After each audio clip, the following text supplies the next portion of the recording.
Hi గారు, welcome to our channel. మనతో పాటు దాము బాలాజీ గారు సీనియర్ జర్నలిస్ట్ ఉన్నారు. వారితో ఒకసారి మాట్లాడదాం. సార్ నమస్కారం.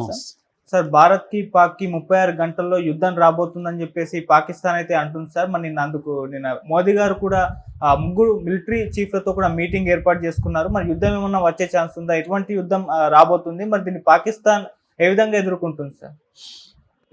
మనకి పహల్గామ్ దాడి జరిగి దాదాపు వారం పైన అయింది. ఇప్పుడు నిన్న వేగంగా కదిలినాయి. ఆల్రెడీ మనం 24 అవర్స్లోనే చాలా స్విఫ్ట్గా వేగంగా మన మోడీ ప్రభుత్వం కదిలింది. పాకిస్తాన్కి యాంటీగా అనేక చర్యలు తీసుకునింది. అందులో అతిపెద్దది సింధు నదికి సంబంధించిన వాటర్ ట్రెటీని బ్రేక్ చేసి సింధు నది జలాలు మొత్తం 6 నదుల జలాల్ని ఆపడానికి సిద్ధం కావడం. అది ఇమ్మీడియట్గా జరగదు, కానీ కొంతవరకు అయితే నష్టం అయితే చేయొచ్చు. సో ఇప్పుడు నిన్న అనేక పరిణామాలు నిన్న చోటు చేసుకున్నాయి. అందులో ప్రధానమైనది ఏంటంటే మోడీ డిఫెన్స్ సంబంధించిన అన్ని హై లెవెల్ కమిటీ మీటింగ్ జరిగింది. మోడీ వాళ్ళ ఇంట్లోనే ఇది జరిగింది.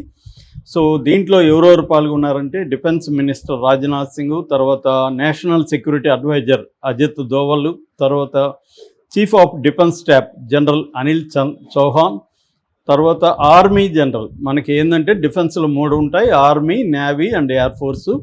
So army chief general Upendra Dwivedi, navy chief admiral Dinesh Tripathi and air force chief air marshal AP Singh. వీళ్ళు ప్రధానంగా దాంట్లో ఇదయ్యారు. ఆ మీటింగ్ని వీడియో తీసిన పద్ధతి కూడా చూస్తే వైడ్ షాట్లే కాకుండా ప్రతి ఒక్కరిని కూడా క్లోజ్ షాట్లు కూడా, అంటే ఎవరెవరు దీంట్లో పాల్గొంటున్నారు అనేది డీటెయిల్గా కూడా చూపించాలన్న ఇది కనిపిస్తుంది. సో ఆ మీటింగ్ జరిగింది. ఈ మీటింగ్లో ప్రధానంగా ఏమేమి చర్చించారు ఏంటనేది బయటికి రివీల్ చేయలేదు, కానీ ఒక విషయం అయితే రివీల్ చేశారు. అదేంటంటే మోడీ అన్నాడని చెప్తున్నారు. అదేంటంటే కంప్లీట్గా ఫెయిత్ అండ్ కాన్ఫిడెన్స్ నాకు మన డిఫెన్స్ ఫోర్సెస్లో ఉన్నాయి, అట్లాగే కంప్లీట్ ఆపరేషనల్ ఫ్రీడమ్ ఇస్తున్నాను. అంటే ఎలా స్ట్రైక్ చేయాలి అంటే mode of the strike, target of the strike, timing of the strike, ఈ 3. అంటే ఏ పద్ధతిలో స్ట్రైక్ చేయాలి అంటే ఎయిర్ వైపు నుంచి చేయాలా, లేకపోతే గ్రౌండ్లో బ్యాటిల్ స్టార్ట్ చేయాలా, లేకపోతే అరేబియన్ సీలో మన షిప్లు ఆల్రెడీ మొన్న ఐఎన్ఎస్ విక్రాంత్ కూడా మన విన్యాసాలు చేశారు. సో అక్కడ చేయాలా, ఏ పద్ధతిలో చేయాలి అనేది ఒకటి. రెండవది ఏ టార్గెట్ని కొట్టాలి అనేది రెండవది. మూడవది టైమింగ్స్ ఎప్పుడు చేయాలి. ఈ 3 విషయాల్లో కూడా కంప్లీట్గా మిలిటరీకే నేను అప్పగిస్తున్నాను, కంప్లీట్ ఫ్రీడమ్ ఇస్తున్నాను అనేది మోడీ చెప్పేశారు. సో ఇది అత్యంత కీలకమైంది. ఇక రెండవది, నిన్న అనేక మీటింగ్స్ జరిగాయి. ఒకటి ఆర్ఎస్ఎస్ చీఫ్ మోహన్ భగత్ మోడీని కలిశాడు. ఆ తర్వాత సిసిఎస్ మీటింగ్ జరిగింది, అంటే cabinet committee on security meeting జరిగింది. తర్వాత వార్ క్యాబినెట్ మీటింగ్ జరిగింది, అంటే అత్యవసరంగా వార్ వస్తే మన దేశంలో ఎట్లాంటి పరిస్థితులు ఉంటాయి ఇవన్నీ జరిగాయి. ఆ తర్వాత అమిత్ షా వెళ్ళి మోడీని కలిశాడు. అమిత్ షా ఎందుకు కలిశాడు? అమిత్ షా హోంమంత్రి కాబట్టి పాకిస్తాన్తో వార్ వచ్చినప్పుడు ఇంటర్నల్గా పరిస్థితులు ఎలా ఉంటాయి, ఇంటర్నల్ భద్రతల పరిస్థితి ఏంటి, అవి జరిగాయి. తర్వాత పార్లమెంట్ కమిటీ ఒకవేళ పార్లమెంట్ని అత్యవసరంగా సమావేశపరచాలంటే ఏం చేయాలనే దాని మీద కూడా చర్చించారు. ఎందుకంటే యుద్ధం తీవ్రత పెరిగే కొద్దీ పార్లమెంట్ను కూడా కాన్ఫిడెన్స్లోకి తీసుకోవాల్సి ఉంటుంది. పార్లమెంటు కూడా తీర్మానం చేసే అవకాశం ఉంది. అంటే ఈసారి మోడీ ఏంటంటే యూనిలేటరల్ డిసిషన్ కాకుండా మన యుద్ధం అనేది దాని రిపర్కషన్స్ ఒకసారి స్టార్ట్ చేస్తే లాంగ్ టర్మ్ 1 year 2 years కూడా యుద్ధం చేయాల్సి రావచ్చు. సో దాని రిపర్కషన్స్ ఎలా ఉంటాయి అనేది మొత్తం ప్రతిపక్షాల ఆమోదం కావచ్చు, మొత్తం దేశం ఏకతాటి మీద నిలవకపోతే చాలా ప్రాబ్లమ్స్ అవుతాయి. అందువల్ల ఇంటర్నల్గా అన్ని రకాలుగా చూసుకోవడానికి మోడీ ప్రభుత్వం ప్రయత్నిస్తుంది. అట్లాగే నిన్న హోమ్ సెక్రటరీ అనేక పారామిలిటరీ ఫోర్సెస్ గురించి నేను ఆల్రెడీ చెప్పాను. మనకేంటంటే రెగ్యులర్ ఆర్మీ ఉంటుంది, రిజర్వ్డ్ ఆర్మీ ఉంటుంది, పారామిలిటరీ ఫోర్సెస్ ఉంటాయి. మనకి దాదాపు 25 లక్షల పారామిలిటరీ బలగాలు ఉన్నాయన్నమాట. ఇందులో బిఎస్ఎఫ్ బార్డర్ సెక్యూరిటీ ఫోర్సు, తర్వాత Assam rifles, NSG national security guards, తర్వాత CRPF central reserve police force, CISF central industrial security force, వీటన్ని హెడ్లతో నిన్న హోమ్ సెక్రటరీ సమావేశమయ్యాడు.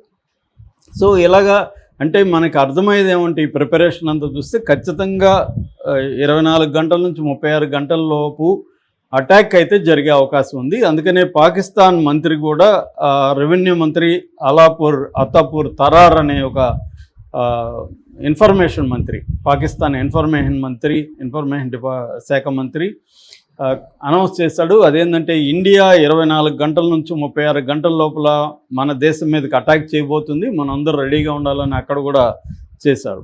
సో ఇండియాలో కూడా టైమింగ్ అనేది మనకి క్లియర్గా తెలియదు, కానీ బయటికి రాలేదు. కానీ 36 గంటల లోపలే లేదా 48 గంటల లోపలే మన ఆర్మీ అటాక్ చేసే అవకాశాలు క్లియర్గా కనిపిస్తున్నాయి.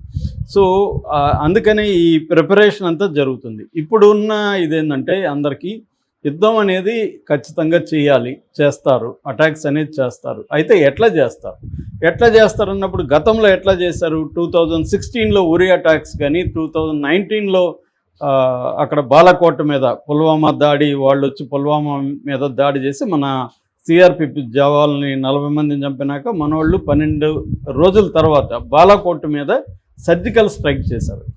చాలామందికి సర్జికల్ స్ట్రైక్ అంటే ఏందో తెలియదు. సర్జికల్ స్ట్రైక్ అంటే ఏంటంటే టార్గెటెడ్గా ఎవరిని కొట్టాలో వాళ్ళనే కొట్టడం. అంటే ఒక సామెత ఉంది, మనం శత్రువును కొడితే శత్రువుకే దెబ్బ తగలాలి, ప్రజలకు దెబ్బ తగలకూడదు. మనల్ని శత్రువు కొడితే మనకి దెబ్బ తగలకూడదు, ప్రజలకు తగలాలి అన్న ఒక యుద్ధ సామెత ఉంటుంది. అలాగా మనం పాకిస్తాను ప్రజల మీద మనకేం కోపం లేదు. ప్రజలు మన ప్రజలైనా వాళ్ళ ప్రజలైనా ఒకటే. పాకిస్తానీ ప్రభుత్వం మీద, మిలిటరీ మీద, టెర్రరిజాన్ని ప్రోత్సహిస్తున్న వాళ్ళ మీద మాత్రమే మనకి కోపం ఉంది. వాళ్ళని మాత్రం హత్య చేయాలని మోడీ ప్రభుత్వం ఏం చేసిందంటే సూటిగా టార్గెటెడ్గా ఈ టెర్రర్ క్యాంప్స్ ఎక్కడైతే ఉన్నాయో బాలాకోట్లో ఆ క్యాంప్స్ మీద మాత్రమే అటాక్ చేసి టెర్రరిస్టులు మాత్రమే చంపేసి మళ్ళీ వచ్చేసారు. ఎక్కడ సివిలియన్స్కి ఒక చిన్న గాయం కూడా జరగలేదు. That is called surgical strikes. So ఇప్పుడు కూడా అలాగే జరుగుతాయా? కానీ అలా జరగవు ఇప్పుడు అని చెప్పడానికి మనకి మోడీ ఉపన్యాసం చాలు. మోడీ ఏమన్నాడు? మేము ఎవ్రీ టెర్రరిస్ట్ని ఐడెంటిఫై చేస్తాము, ట్రేస్ చేస్తాము, పనిష్ చేస్తాము. వాళ్ళు కల్లో కూడా ఊహించినంతగా పనిష్మెంట్ ఉంటుంది. నాట్ ఓన్లీ టెర్రరిస్ట్, వాళ్ళ బేకర్స్ని కూడా చేస్తూ ఉన్నాడు. ఇక్కడ మనం ఆలోచించాలి. ఇప్పుడు టెర్రరిస్టులు కాదు, అసలు టెర్రరిస్టులు అనేవాళ్ళు పాకిస్తాన్ ఆర్మీ చెప్పినట్టు వినేవాళ్ళు తప్ప అసలు టెర్రరిస్ట్ ఎవరంటే పాకిస్తాన్ ఆర్మీనే అనేది ఇండియన్ గవర్నమెంట్ కావచ్చు, లేకపోతే ప్రజల అభిప్రాయం కూడా ఏంటంటే ఇవాళ మీడియా మొత్తం కూడా అభిప్రాయం ఏంటంటే పాకిస్తాన్లో టెర్రరిజం అనేది మిలిటరీనే చేస్తుంది. ఇప్పుడు అసిమ్ మునీర్ మిలిటరీ చీఫ్ అక్కడ, అతనే జనరల్ అసిమ్ మునీరే ఈ పహల్గామ్ దాడి వెనక ప్లానింగ్ కానీ అన్నీ కానీ ఆయనే చేశాడనేది ఇప్పుడు వస్తుంది. సో ఈ అటాక్స్ ఎలా జరగబోతున్నాయి? మామూలుగా అటాక్స్ అనేవి ఎప్పుడు కూడా యుద్ధం అనేది 2 రకాలుగా ఉంటుంది. ఒకటి టాక్టికల్ వార్ఫేర్ అంటారు, 2 స్ట్రాటజికల్ వార్ఫేర్ అంటారు. టాక్టికల్ వార్ఫేర్ అంటే ఇప్పుడు ఇందాక చెప్పినట్టుగా మనకు అందరికీ కనబడే విధంగా ఇమీడియట్గా ఫలితం ఉండే విధంగా జరగడాన్ని టాక్టికల్ అంటారు. టాక్టికల్ అంటే ఇమీడియట్ అన్నమాట. సో అది మనకి ఇంతకుముందు జరిగిన బాలాకోట్ కానీ ఉరి అటాక్స్ కానీ ఇవన్నీ ఏంటంటే టాక్టికల్ అటాక్స్. కానీ టాక్టికల్ అటాక్స్ అనేవి సరిపోవు. ఎందుకంటే మనం ఎన్నిసార్లు అటాక్స్ చేస్తున్నా టెర్రరిజం అనేది వస్తూనే ఉంది పాకిస్తాన్ నుంచి. కాబట్టి స్ట్రాటజిక్ అటాక్స్ కూడా కావాలి. ఈ స్ట్రాటజిక్ అటాక్స్ అనేది ఏంటంటే లాంగ్ టర్మ్ అటాక్స్. సో ఇవి మనది ఒక స్టార్ట్ చేస్తే వచ్చేయడం అనేది ఇప్పుడు ఉండదు. స్టార్ట్ చేస్తే కంటిన్యూ అయ్యే అవకాశం ఉంది. ఎందుకంటే మనం స్టార్ట్ చేస్తే పాకిస్తాన్ కూడా రెడీగా ఉంది. పాకిస్తాన్ ఆల్రెడీ ఎయిర్ క్రాఫ్ట్స్ని బయటికి తీసింది. JF-17 థండర్ కానీ, J-16, S-16, F-16 కానీ ఇవన్నీ కూడా అక్కడ ఇచ్చేసింది. వాళ్ళన్నీ ఎయిర్ ఫోర్స్ ఆపరేషన్స్ కూడా ఫిజాయి, బదర్ అని, లల్కారి, మోనిక్ అని ఇలాంటి ఆపరేషన్స్ కూడా నిన్నంతా కూడా వాళ్ళు కూడా రెడీగా చేస్తున్నారు. వాళ్ళు కూడా సిద్ధమవుతున్నారు. ఇంకో పక్క LOC లైన్ ఆఫ్ కంట్రోల్, అది 700 కిలోమీటర్లు మనకి పాకిస్తాన్కి మధ్య బార్డర్ ఉంటుంది, మిలిటరీ బార్డర్ది.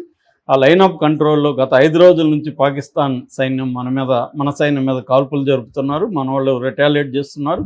సో అగ్రెసివ్గా కనిపిస్తున్నట్టుగా పాకిస్తాన్ నటిస్తుంది. నిజానికి పాకిస్తాన్కి ఇండియాకి పోలిస్తే ఇండియన్ బలాలు విపరీతంగా ఎక్కువ. మన బడ్జెట్ నిన్న కూడా చెప్పాను, దాదాపు 10 రెట్లు మన బడ్జెట్ ఎక్కువ. రెండవది 2019 నాటికి ఇవాల్టి నాటికి మన బడ్జెట్ 80% పెరిగింది, డిఫెన్స్ బడ్జెట్. అంటే ఆ స్థాయిలో మన ఎక్విప్మెంట్, మన ఎఫిషియన్సీ, మనకున్న ఫ్లైట్ ఇది కానీ ఎయిర్ స్ట్రైక్ క్యాపబిలిటీస్ కానీ అన్ని రకాలుగా అది అడ్వాన్స్డ్ ఆర్మీ అని చెప్పుకోవచ్చు. నేను అది డీటెయిల్గా కూడా ఒక వీడియోలో చెప్పాను. సో ఈ క్రమంలో ఏంటంటే మన వాళ్ళు ఏ రకమైన అటాక్స్ చేసే అవకాశం ఉందంటే, ఒకటి టెర్రరిస్టుల్ని చీఫ్స్ ఇప్పటివరకు ఏంటంటే టెర్రరిస్ట్ క్యాంప్స్ మీద మనం అటాక్ చేసాం. అట్లా కాకుండా ఇప్పుడు మనం కానీ ఇజ్రాయెల్ దృష్టి కానీ పెట్టుకుంటే, ఇజ్రాయెల్ ఏం చేసింది, వాళ్ళ హమాస్ చీఫ్ ఇస్మాయిల్ హనియే ఎక్కడ చంపింది, టెహ్రాన్లో, ఇరాన్ రాజధానిలోకి వెళ్ళి చంపేసి వచ్చింది టెహ్రాన్లో. అలాగా మన వాళ్ళు కూడా లష్కర్ ఈ తోయిబా చీఫ్ని చంపే అవకాశాలు ఉన్నాయి. అతను ఎక్కడ ఉన్నాడో ఐడెంటిఫై చేసి ఎంత లోపల దాక్కున్నా చంపే టెక్నాలజీ మనకు కూడా ఉంది ఇజ్రాయెల్ లాగా. ఇజ్రాయెల్ కూడా 6 అంతస్తుల పైన బిల్డింగ్, 6 అంతస్తుల లోపల అంటే బేస్మెంట్లో మళ్ళీ 6 అంతస్తులు కింద, అంత అంటే 12 ఫ్లోర్స్ అనుకోవచ్చు. 12 ఫ్లోర్స్లో ఉండే దాక్కుని ఉన్న హజ్బుల్లా చీఫ్ హసన్ నస్రుల్లాని 12 ఫ్లోర్స్లో ఉంచి కొట్టేసి రాగలిగింది, చంపేసి రాగలిగింది. అలాంటి టార్గెట్స్ చేసే అవకాశం ఈసారి ఉంది. అంటే మనం టెర్రరిస్టుల చీఫ్ని టార్గెట్ చేయొచ్చు. అట్లాగే మిలిటరీ హెడ్ క్వార్టర్స్ ఎక్కడైతే ఉన్నాయో మల్టిపుల్గా మిసైల్స్ను వేసే అవకాశం కూడా ఉంది. ఎందుకంటే ఇజ్రాయెల్ ఇరాన్ మీద కానీ లెబనాన్ మీద కానీ టార్గెటెడ్గా మిసైల్స్ వేసింది ఒకేసారి, అనేక వందల మిసైల్స్. అట్లాగే ఇరాన్ కూడా ఇజ్రాయెల్ మీద ఒక 300 మిరాజ్ అంటారు, వాటిని మిరాజ్ చేసింది. అట్లాంటివి చేసే అవకాశాలు కూడా ఉన్నాయి. అది కానీ చేస్తే ఫుల్ బ్లోన్ వార్ వచ్చే అవకాశం కూడా ఉంది. సో మన వాళ్ళు ఓన్లీ టెర్రరిస్టులను మాత్రమే టార్గెట్ చేస్తారా? ఎందుకంటే మనకి ముంబై బ్లాస్ట్లు చేసింది ఎవరు, 2018లో 26/11 ఎవరు చేసింది, లష్కర్ ఇ తోయిబా. లష్కర్ ఇ తోయిబా నాయకులను ఎవరిని కూడా మనం ఇప్పటికి వెళ్ళి చంపలే. ఎంతసేపటికి మనం వాళ్ళ డీటెయిల్స్ పాకిస్తాన్ గవర్నమెంట్కి ఇస్తున్నాం, వాళ్ళు దాన్ని పట్టించుకోలేదు. డాసియర్స్ అంటారు, మన డాసియర్స్ వాళ్ళకి అందజేస్తున్నాం, వాళ్ళు దాన్ని పట్టించుకోవట్లేదు. కాబట్టి ఈసారి మనమే రంగంలో ఇది చేయడం. అట్లాగే దావుద్ ఇబ్రహీం 1993లో ముంబై బ్లాస్ట్ల ప్రధాన ప్లానర్ దావుద్ ఇబ్రహీం, అతను ఇప్పటికే అక్కడే ఉన్నాడు. మన వాళ్ళు ఇప్పటివరకు అతను పట్టుకోలేకపోతున్నారు. సో ఇలాంటి టార్గెట్స్ కొన్ని ఉన్నాయి. అలాంటి టార్గెట్స్ని అటాక్ చేసి టెర్రరిస్టుల నాయకులు ఎవరైతే ఉన్నారో, లీడర్స్ ఎవరైతే ఉన్నారో వాళ్ళని అటాక్ చేయడం. సో ఇది ఫస్ట్ ఇదిగా కనిపిస్తుంది ఈసారి. ఎందుకంటే ఆల్ అవుట్ వార్ అనేది మనం చేసే అవకాశం లేదు. మనం చేస్తే మనకి నెగిటివ్గా ఇంటర్నేషనల్ కమ్యూనిటీ కూడా ఇచ్చేస్తుంది. ఒకటి.